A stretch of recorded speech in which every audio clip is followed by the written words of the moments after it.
గాంధీ గారి నాయకత్వం, సుదర్శన్ రెడ్డి గారి నాయకత్వం, సుదర్శన్ రెడ్డి గారి నాయకత్వం. జై కాంగ్రెస్, జై కాంగ్రెస్. రేవంత్ రెడ్డి గారి నాయకత్వం, సుదర్శన్ రెడ్డి గారి నాయకత్వం, సుదర్శన్ రెడ్డి గారి నాయకత్వం. జైతాపూర్ గ్రామంలో రైతులందరూ ఎంతో సంతోషంగా ఉన్నారు.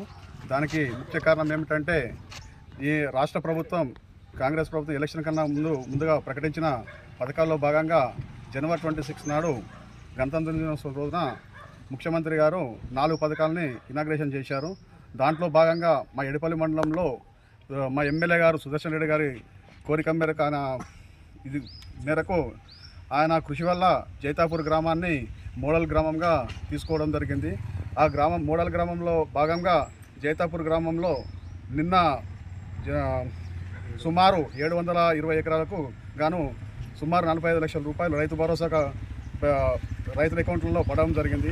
అలాగే ఇందిరమ్మ భరోసా కింద మా ఎన్ఆర్ఈఎస్ కూలీలకు 130 మందికి 12 సంవత్సరానికి 12,000 గాను 6 నెలలకు గాను 6,000 రూపాయలు కూడా అకౌంట్లలో పడడం జరిగింది. అలాగే సుమారు 40 రేషన్ కార్డు కొత్తగా ఇవ్వడం జరిగింది. ఇంకా ఒక 78 కార్డులు కూడా ప్రాసెస్లో ఉన్నాయి. దానికి అంటే ఫ్యామిలీలో కొందరు చేర్చడం కానీ, కొందరు ఫ్యామిలీ నుంచి విడిపోయి వేరే కార్డు కోసం కానీ అప్లికేషన్ పెట్టుకోవడం వల్ల ఆ కార్డులు కూడా త్వరలో ఇవ్వడానికి సుముఖంగా ఉన్నారు. అలాగే ఇందిరమ్మ ఇల్లు సుమారు 128 ఇళ్ళు దాకా శాంక్షన్ అయినాయి. అవే కాకుండా ఇంకా 350 మంది దాకా అప్లికేషన్ పెట్టుకోవడం జరిగింది.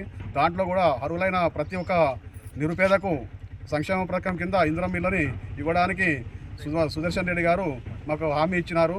జైతాపూర్ గ్రామంలో ఎవరైతే నిరుపేద ఉండడానికి నీడ లేకుండా ఉన్న వాళ్ళకి ప్రతి ఒక్కరికి ఇందిరమ్మ ఇల్లు ఇవ్వడానికి ఆయన సుముఖంగా చూపెట్టారు. మాకు సుదర్శన్ రెడ్డి గారికి మా గ్రామాన్ని ఎడపల్లి మండలంలో